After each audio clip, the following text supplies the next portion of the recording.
Régis de Castelnau, avocat, depuis malheureusement fort longtemps.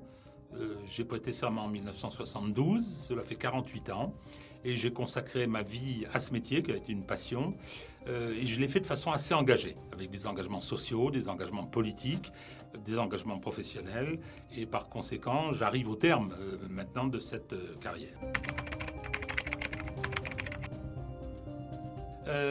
C'est ce qui est en train de se produire dans notre pays. Depuis maintenant une vingtaine d'années, j'ai assisté à des évolutions que je pense critiquables. Et depuis l'arrivée d'Emmanuel Macron au pouvoir, j'ai constaté que la magistrature française, la justice française, qui auparavant recevait l'accusation d'être aux ordres, s'était émancipée du pouvoir politique, mais non pas pour conquérir l'impartialité, mais au contraire la partialité. Et le problème, c'est que cette partialité est une partialité politique. C'est-à-dire que la justice, qui est un des pouvoirs séparés, est aujourd'hui politisée. Alors, c'est une histoire qui s'enracine dans les fameuses années fric. C'est-à-dire les années 80, lorsque la corruption de la décision publique, c'est-à-dire l'achat public, est devenue le moyen essentiel du financement de l'activité politique. Les partis politiques avaient évolué, n'étaient plus des partis de masse, étaient devenus des partis de notables.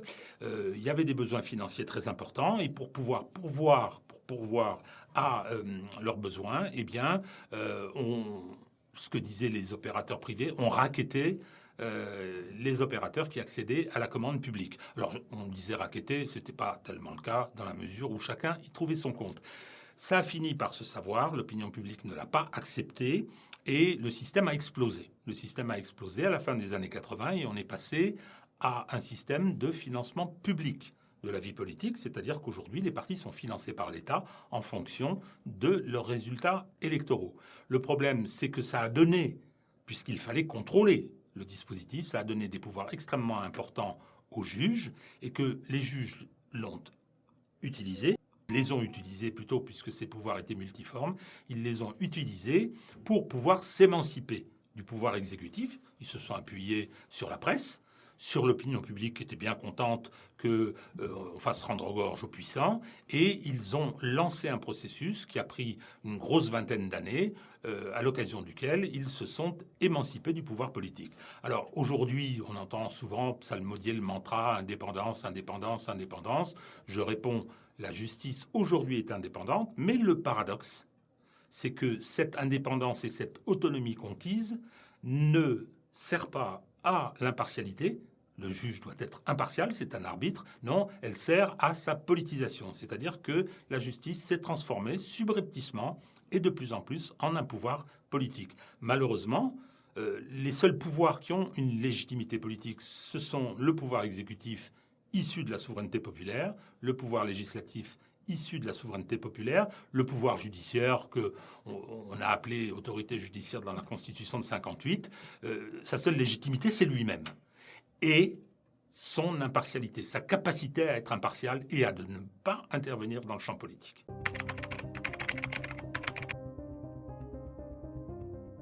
Alors, c'est assez extraordinaire parce qu'au départ, c'est la droite qui s'attaque à la gauche. Hein, c'était les années Mitterrand, les années fric, les années d'une corruption assez massive, et ce sont les socialistes qui ont essuyé les plâtres. Rappelons-nous l'affaire Emmanuelli, rappelons-nous Bérégovoy, etc., etc. Et ce faisant, la droite ne s'est pas gênée pour instrumentaliser la justice à des fins politiques. Parce que quand je parle de politisation de la justice, je dis soutien de la presse, soutien de l'opinion publique, mais je dis utilisation des politiques aussi. Les adversaires politiques pensent qu'il est plus facile, plutôt que de faire valoir des différences entre des partis qui sont de plus en plus proches, comme disait Philippe Séguin, la gauche et la droite sont deux épiciers qui se fournissent au même grossiste, chez le même grossiste. Donc, cette instrumentalisation politique, elle a d'abord été la droite contre la gauche. Et puis ça s'est inversé avec l'alternance dès lors que Jacques Chirac est arrivé au pouvoir. Et là, la droite n'a pas vu le processus se dérouler et être à ce point instrumentalisé. Le Parti socialiste s'est servi, bien évidemment, de la justice à des fins politiques, mais il l'a fait très astucieusement en peuplant la haute fonction publique judiciaire d'un certain nombre de magistrats avec lesquels il entretenait une proximité idéologique, politique et syndicale. Donc c'est ça l'histoire. Et arrive en 2012... François Hollande au pouvoir, et il n'a qu'une peur, c'est que Nicolas Sarkozy revienne. Il n'est pas le seul à avoir peur, mais lui, il a très peur. Alors, qu'est-ce qu'il fait? Eh bien, il a déjà un dispositif qui est assez largement favorable à la gauche, et il va le compléter. Il va le compléter avec la fameuse création du parquet national financier, de la haute autorité pour la transparence de la vie publique. Et ces deux outils vont venir compléter ceux qui existaient déjà et vont réaliser une espèce de juridiction d'exception qui va être utilisée d'abord et avant tout contre Nicolas Sarkozy, mais par la suite, et on le verra avec l'élection présidentielle de 2017, contre François Fillon. Parce que en 2017, François Hollande ne peut pas se représenter. Il ne peut pas se représenter. Alors on raconte aujourd'hui qu'il a reçu des visites de personnes qui disposaient de sondages qu'il donnait battus au deuxième tour contre Marine Le Pen. Je ne sais pas si c'est vrai.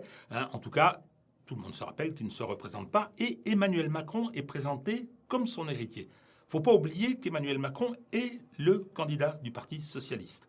Benoît Hamon, c'est une plaisanterie. Il suffit de voir le résultat qu'il a, aidé par ses camarades. Donc, Emmanuel Macron, lorsqu'il se présente à la présidence de la République, il va bénéficier au printemps 2017 d'une opération judiciaire qui va lui permettre d'être au deuxième tour contre Marine Le Pen et d'être élu président de la République. Ce qui m'amène à considérer qu'en 2017, c'est la magistrature, en tout cas la haute fonction publique judiciaire, qui a choisi notre président. Absolument. Alors c'est un coup d'État, pas seulement judiciaire. Il y a eu toute une série de choses qui ont été faites. Je pense le financement des campagnes, je pense toutes les campagnes médiatiques, un certain nombre de déséquilibres, des moyens mis à la disposition du candidat qui n'ont pas fait l'objet des contrôles qu'ils auraient dû. La Commission nationale des comptes de campagne dirigée par M. Laugereau, qui sera après l'élection gratifié d'une augmentation particulièrement gratifiante, justement. Les contrôles n'ont pas eu lieu. Le Conseil constitutionnel sera également d'un laxisme total. Mais disons que cette opération, qui consistait à amener Emmanuel Macron au pouvoir, pourquoi Emmanuel Macron pouvait arriver au pouvoir? Parce que depuis 2015, depuis les élections européennes et le score du Front National, on sait que Marine Le Pen sera au second tour. Donc qu'est-ce qu'il faut faire? Eh bien, il faut décider qui sera avec elle. Et par conséquent, qui sera, grâce à l'effet Castor, président de la République. Donc, dans un premier temps, on avait pensé à Alain Juppé, qui s'est révélé un mauvais candidat. Il avait dit, lui, il avait parfaitement compris ce qui se passait. Il avait dit, je prendrai Emmanuel Macron comme Premier ministre. Emmanuel Macron a été choisi par la haute fonction publique d'État, avec Jean-Pierre Jouyet en tête, qui est secrétaire général de l'Élysée de François Hollande, et adoubé par les grands intérêts, qui mettront leur presse à son service. En janvier 2017, les sondages donnent François Fillon 24%, Emmanuel Macron 16%. Le raid judiciaire commence le 25 janvier. Quand je dis raid judiciaire, c'est-à-dire que le Canard enchaîné publie son article le mercredi 25 au matin, à 11h, la procédure, l'enquête préliminaire est commencée. 47 jours plus tard, premier tour, les courbes se sont inversées. François Fillon est troisième, la messe est dite, Emmanuel Macron sera président de la République. Donc on a une opération d'ensemble qui est un coup d'État légal, peut-on dire. Très souvent, si vous voulez, les coups d'État sont dans une légalité formelle acceptable. Regardez ce qui s'est passé, le fameux 18 Brumaire. Karl Marx, à ce sujet, avait dit que l'histoire, c'était d'abord une tragédie et ensuite une farce. Et pour ça, il parlait du coup d'État de Badinguet, du futur Napoléon III. C'est le contraire qui s'est produit. Le vrai 18 Brumaire est à peu près dans une légalité formelle, le coup d'État de décembre 1851 du futur Napoléon III est une tragédie sanglante. Bon, peu importe, ça c'est un détail, si ce n'est pour éclairer le fait qu'on peut faire des coups d'État qui sont propres. Et c'est ce qui s'est produit à cette occasion. Parce que, si vous voulez, le raid contre François Fillon, ce que j'appelle, et ce que j'ai appelé dès le début, dès ce moment-là, quand je relis mes articles de 2017 aujourd'hui, je dis, bah oui, tu avais raison. Hein, ce coup d'État, il est, comment dire, visible. Il est tout à fait visible dès ce moment-là, et on peut tout à fait voir qui est à la manœuvre, qui s'en occupe, qui le relaye, hein, et au bout du compte, servi aussi par le fait que François Fillon s'est défendu de façon passablement calamiteuse, on s'aperçoit donc à la fin que tout était parfaitement bien prévu. Je vais prendre juste un petit exemple. Au mois de mars, j'ai écrit un petit article, où je me suis amusé à raconter une rencontre fictive entre Nicolas Sarkozy et François Fillon. Et François Fillon, pour l'instant, n'est l'objet que d'une enquête préliminaire. Et Nicolas Sarkozy, je lui fais dire « Ah ben tu sais, ça va être différent quand il y aura une information judiciaire. » « Ah bon, tu crois qu'ils vont ouvrir une information judiciaire ?» répond Fillon. « Ah ben oui, sûrement. Et d'ailleurs, ils vont désigner Serge Tourner. »« Ah bon, tu crois que ce sera Serge Tourner ?» répond Fillon. « Et oui, et il te mettra en examen. » Et donc, ça s'est exactement produit comme ça un mois plus tard. Je n'ai pas de don de divination particulier. Il suffisait d'analyser, en connaissant un petit peu le fonctionnement de l'appareil judiciaire, il suffisait d'analyser ce qui était en train de se passer. Aujourd'hui, moi je mets au défi tous les avocats et tous les magistrats de dire si oui ou non ils ont déjà connu une affaire judiciaire de ce type, se déroulant dans ces conditions, avec cette fulgurance. Personne ne peut le faire. Sinon, quiconque dirait « moi j'ai connu » proférerait un mensonge.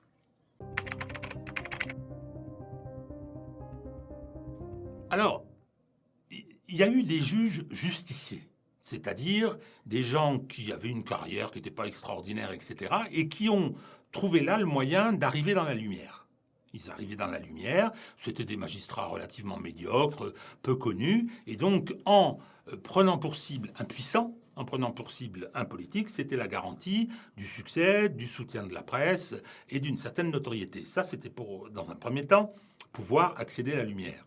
Ensuite, c'était le moyen d'aller battre monnaie avec cette nouvelle notoriété, c'est-à-dire qu'on quittait la magistrature, de préférence en disponibilité, parce qu'il fallait quand même avoir les moyens d'y revenir. On ne sait jamais si jamais ça se passait mal. Et donc là, on a un certain nombre de personnes qui ensuite ont essayé d'aller faire de la politique. Il y a Thierry Jean-Pierre qui nous disait « Je suis un socialiste déçu » pour finir chez Philippe de Villiers au Parlement européen. On a Éric Alphen qui, en pleine campagne de l'élection présidentielle 2002, publie un livre accablant pour Jacques Chirac, candidat jusqu'à nouvel ordre, le devoir de réserve connaît pas, et qui ensuite se fera prendre par la main par un homme politique qu'on voit encore aujourd'hui, qui est Arnaud Montebourg, qui l'amène chez François Hollande. François Hollande se méfie et ne lui donne pas la circonscription gagnable qu'il souhaitait. Il ira chez Jean-Pierre Chevènement, comme d'habitude, toujours à côté de la plaque. Il va lui donner l'investiture et Éric Alphen, perdra de façon assez spectaculaire. Il va poursuivre d'ailleurs. Il a rallié après LREM. De nouveau, il s'est fait donner une investiture, LREM cette fois-ci. Et malgré la vague macroniste de 2017, il a encore perdu. Bon. Donc, il y a ces magistrats qui sont des magistrats politiques dès lors que ça leur amène de la notoriété et ensuite, ils peuvent imaginer faire des carrières. Après, il y a eu d'autres magistrats qui sont beaucoup plus discrets et qui sont des militants. Ce que moi, j'appelle les militants. Il y avait les justiciers dans un premier temps et il y avait les militants. Les militants, ce sont ceux qui poursuivent des objectifs assez précis, assez concrets, qui instrumentalisent des affaires à la demande, ça peut arriver, ou bien simplement à partir de leurs propres convictions, et qui poursuivent ces raids. Nicolas Sarkozy en sait quelque chose. Je veux dire, il a fait l'objet d'un acharnement judiciaire tout à fait extraordinaire. Je rappelle quand même qu'il y a eu je ne sais combien d'affaires. Il a été plusieurs fois mis en examen et jusqu'à présent, il n'a jamais été condamné. Il y a eu l'affaire Bismuth, Azibert, je ne sais pas trop comment on l'appelle, l'affaire des écoutes, où la presse effarée à constater le vide du dossier. La décision sera rendue le 1er mars prochain. Je pense que normalement, si les choses se passent sur le plan judiciaire dans des conditions normales, la relaxe devrait être prononcée. Le 1er mars également commencera l'affaire Big Malion. J'ai la prétention de bien connaître ce dossier, sinon très bien, pour des raisons professionnelles. Je peux vous dire qu'il n'a rien à y faire jusqu'à présent. Donc, il y a eu des magistrats politiques discrets, dont on ne connaît pas les noms, ou très peu. Si ce n'est qu'au bout d'un moment, on a fini par les connaître, parce que c'était toujours les mêmes qui étaient désignés. Vous savez, il y a une chose amusante, au printemps 2017, François Fillon a dit, il y a un cabinet noir. Comment un cabinet noir? Mais pas du tout, qu'est-ce que ça veut dire, etc. Les magistrats ont protesté, communiqué commun du procureur général de la Cour de cassation et du Premier président. Moi, je trouve ça intéressant quand le parquet autorité de poursuite soumis à l'exécutif et le juge du siège s'expriment ensemble. Je trouve qu'il y a peut-être un petit problème, mais enfin, en tout cas, tout le monde était intervenu en disant mais pas du tout, tout ça est parfaitement logique et parfaitement normal. Toujours est-il que ce que j'ai pu constater avec cette mobilisation, c'est que si on se penchait en détail sur les différents protagonistes, on retrouvait ceux qui étaient là d'habitude. Il y a 3 journalistes qui n'ont pas eu de chance. Ils ont publié un livre qui s'appelait Bienvenue Place Beauvau, qui sort à ce moment-là. 3 journalistes du Canard enchaîné. Et dans ce livre, ils expliquent, noir sur blanc, comment François Hollande utilise la justice. Pousse les feux sous les casseroles, c'est leur expression, et ils posent la question, y a-t-il un cabinet noir ou pas? Moi, dans le livre que j'ai écrit, je me suis contenté de reproduire ce qu'ils avaient dit. Ils disent, oui, il y a un cabinet noir. Pas tout à fait sous cette forme, mais c'est ce qu'ils veulent dire. Moyennant quoi, les malheureux, ils ont dû aller sur tous les plateaux, à ce moment-là, au moment du coup d'État, pour dire, non, on n'a jamais dit qu'il y avait un cabinet noir. Le livre, plus personne n'en a entendu parler depuis. Et, je veux dire, il a un petit peu disparu dans les limbes. Donc, ces magistrats politiques dont vous parlez, aujourd'hui, ce sont des gens discrets qui poursuivent des objectifs militants. Si vous prenez l'exemple de la Cour d'appel de Paris aujourd'hui, sa composition, vous avez le premier président de la Cour, qui est Jean-Michel Ayat, qui a été nommé par les socialistes, qui est un ami connu de François Hollande et du Parti socialiste, et c'est lui qui est venu dire devant la commission d'enquête parlementaire, présidée par M. Hugo Bernalicis, député France Insoumise, il est venu dire « Jamais, au grand jamais, je n'ai désigné le juge Serge Tourner dans une affaire concernant Nicolas Sarkozy directement ou indirectement, sauf qu'il l'a fait 5 fois. » Donc après, il a dit « Ah, j'avais oublié, etc. » Ce qui explique pourquoi Bernalicis a transmis ça au parquet en disant « Là, j'ai l'impression qu'il y a un faux témoignage et devant une commission parlementaire, c'est une infraction pénale assez lourde. » J'ai donc parlé du président de la Cour. La procureure générale, c'est Madame Isabelle Champrenault, celle dont justement Éliane Houlette, qui était la patronne du parquet national financier au moment de l'affaire Fillon, est venue nous dire, toujours sous serment, devant la commission parlementaire dont je viens de parler, elle est venue nous dire « J'ai eu des pressions quasi quotidiennes de Madame Champrenault », qui dit « Mais absolument pas, c'est pas vrai, etc. » Or si, ce qui montre bien que, je veux dire, ces magistrats discrets dont on connaît le nom maintenant, parce que le scandale a quand même fini par éclater, parce qu'il y a eu des aveux, et puis parce que maintenant, je veux dire, majoritairement tout le monde a compris ce qui s'est produit en 2017, eh bien, ces gens-là étaient des militants discrets, mais qui poursuivaient ces objectifs militants. Alors, vous m'avez dit, le magistrat le plus politique, je dirais, je vais en citer 2. Un qui je ne considère pas comme un magistrat politique et que je respecte, mais qui est quand même sur des bases que je considère comme critiquables, et un autre qui, lui, est véritablement un militant politique acharné. Celui que je respecte vient de publier un livre, c'est Renaud Van Ruymbeck. Renaud Van Ruymbeck dit « Toute ma vie, j'avais des opinions, j'avais des convictions, j'étais contre la corruption, j'étais contre la fraude fiscale, etc. Donc, j'ai mis mes compétences au service de la lutte contre ces dévoiements de la démocratie. » Je lui répondrai, et il l'a fait avec une probité, il l'a fait avec une technicité qui ne sont pas critiquables, mais j'aurais tendance à lui répondre, mais écoutez, monsieur le juge, Vos opinions, vous étiez juge du siège, vous étiez juge d'instruction. Vos opinions, dans votre poche le matin avant de partir au palais. Elles ne m'intéressent pas. Vous êtes là pour arbitrer, pour appliquer la loi, pour vous servir des procédures. Vous n'êtes pas là pour faire avancer vos convictions et changer la société. Ce n'est pas ce qu'on vous demande. Et je pense qu'il y a là un vrai problème, quelle que soit la bonne foi et le caractère très sympathique des opinions, dont je suis assez proche. Moi, quand sur certaines des choses qui le heurtent, qui le contrarient, je partage très souvent ces opinions. Mais ça n'est pas le boulot d'un juge du siège. L'autre, c'est Serge Tournaire. Serge Tournaire qui, je veux dire, juge d'instruction, n'a jamais instruit à charge et à décharge. Vous savez que le juge d'instruction, il doit trouver des charges éventuelles, et puis s'il y a des éléments qui sont de nature à exonérer la personne poursuivie de sa responsabilité pénale, il doit les rechercher. Il ne l'a jamais fait. Il s'est toujours comporté comme un chasseur vis-à-vis de Nicolas Sarkozy. Et lui, il est véritablement, je pense, le concentré de ce magistrat politique très discret, soutenu par la presse, bien évidemment. Il est soutenu par la presse parce que, comme disait Pierre Péan, journaliste d'investigation, ça n'existe pas. Il suffit d'avoir le 06 des magistrats qui vont bien et c'est ce qui se passe. Parce que je vais prendre un exemple, justement, à propos de ce fonctionnement. La violation du secret de l'instruction. Le secret de l'instruction, c'est la loi. Bon. Deuxièmement, c'est une liberté fondamentale. Pourquoi liberté fondamentale? Parce que ça protège la présomption d'innocence. Donc on dit les enquêtes sont secrètes, les instructions doivent être secrètes. Dans l'affaire Fillon, l'enquête préliminaire commence le mercredi 25 janvier. Le week-end en 10, Le Monde publie les premières constatations, les premières investigations, qui n'ont pu être transmises aux deux journalistes accrédités, je vais dire, ce sont les deux journalistes du Monde, Davé et l'Homme, que j'ai tendance à appeler très souvent Piquet-Ploc, et dont, qui était chargé, d'ailleurs, il travaillait avec François Hollande, sur le fameux bouquin, un président ne devrait pas dire ça. Toujours est-il qu'ils sont destinataires 10 jours plus tard.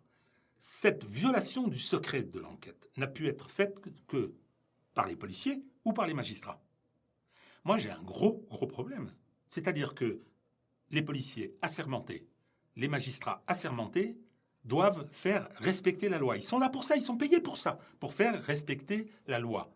Qu'est-ce qu'ils font? Ils la violent. Je nomme personne, je ne sais pas qui est-ce qui l'a fait, je sais que ça ne peut être que. Bien, il y a une plainte qui a été déposée, elle a été enfermée dans un placard et elle est recouverte de poussière, comme toutes les plaintes du même type qui ont été déposées. Le fait que des magistrats ou des policiers à qui ils ont confié des missions se permettent ce genre de viol de la loi, je pense qu'il y a vraiment un problème démocratique. La loi, elle n'est pas à géométrie variable. Alors ça, je ne sais pas. Sur le plan judiciaire, sur le plan politique, pardon, excusez-moi, je ne sais pas ce que ça va donner. Vous savez, on a vu arriver un parfait inconnu, on a eu la crise des Gilets jaunes, on a, je veux dire, un clivage dans la population française extrêmement important. Le bloc élitaire est assez organisé. Il y a un bloc populaire qui déteste Macron, mais qui n'est pas organisé politiquement, au sein duquel, d'ailleurs, Marine Le Pen dispose d'un certain nombre, je veux dire, d'éléments forts pour ce qui la concerne. Et donc, qu'est-ce que ça donnera après la pandémie? Qu'est-ce que ça va donner dans la perspective de 2022? Quelles vont être les intentions des grands intérêts de ceux qui ont porté Emmanuel Macron au pouvoir? Je ne sais pas du tout. Ce que j'ai constaté en 2017, c'est que le Front National et Marine Le Pen ont fait l'objet de traitements judiciaires particuliers, incontestablement.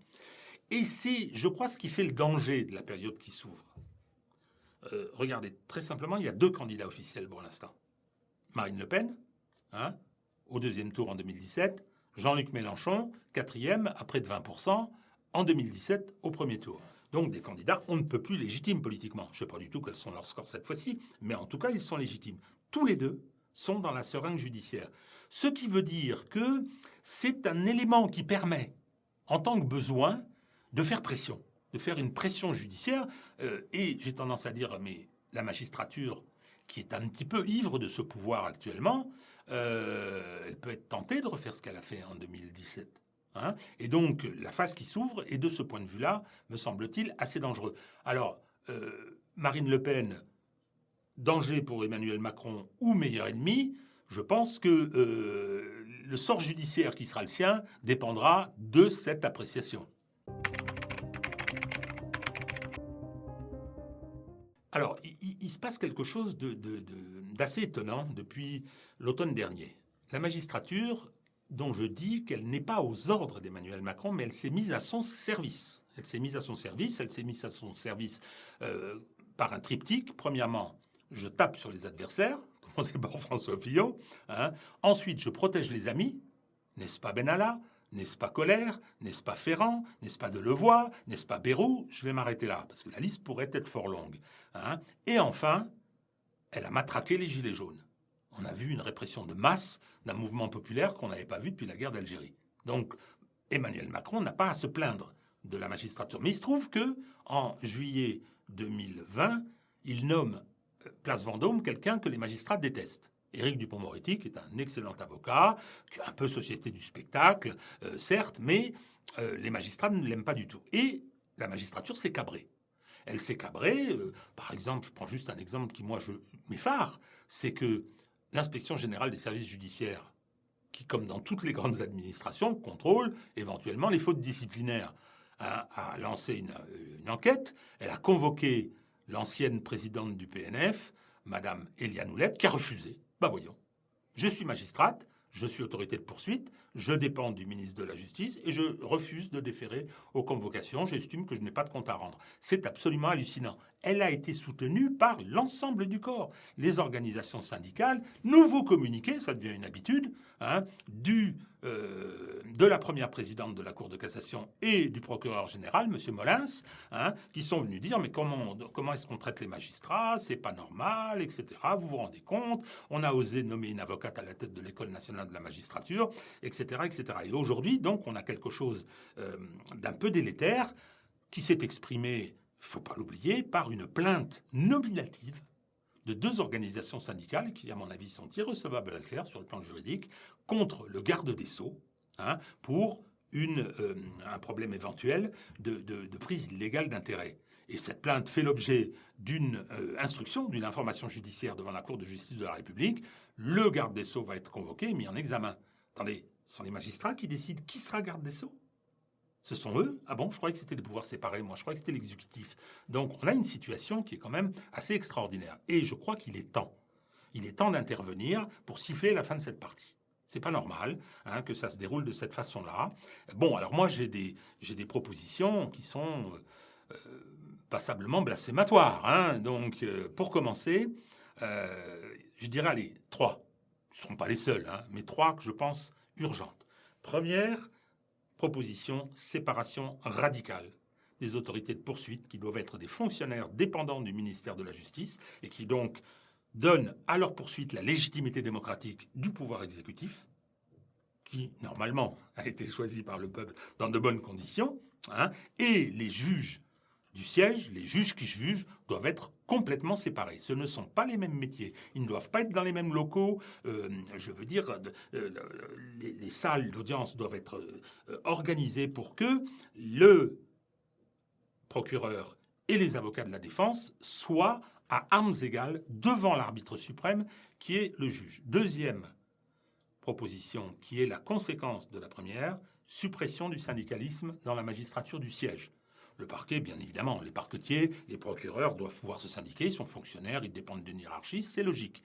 En revanche, le juge du siège ne doit pas pouvoir se syndiquer. Fatalement, et on l'a bien vu, ces organisations syndicales se sont transformées en autant d'officines politiques.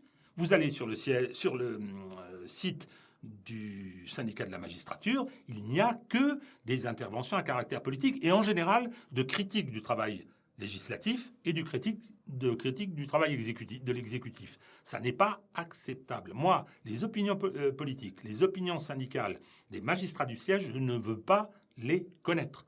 Hein. Bon, ça c'est la deuxième donnée importante. Et là, je pense qu'on va entendre hurler si jamais quelqu'un la reprenait. Tant que c'est moi, c'est pas grave. En revanche, il y en a une troisième que je crois très importante aussi, c'est le recrutement. Actuellement, la façon dont cette magistrature est recrutée pose un problème.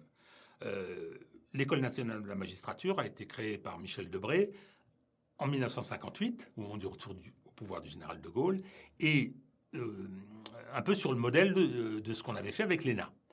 Le problème, c'est que les effets pervers sont arrivés assez vite. On a des étudiants Bac+5 qui passent un concours, qui n'est pas le plus dur de la fonction publique française, qui rentrent dans une école où ils passent 3 ans, entre eux, dans un dispositif où le corporatisme est fort, comme dans beaucoup de professions. Ce n'est pas une critique, je veux dire, c'est quelque chose qui arrive fréquemment, et qui, à 26 ans, sortent avec un permis de juger et une expérience sociale extrêmement limitée. Donc je pense que là, il y a un vrai problème.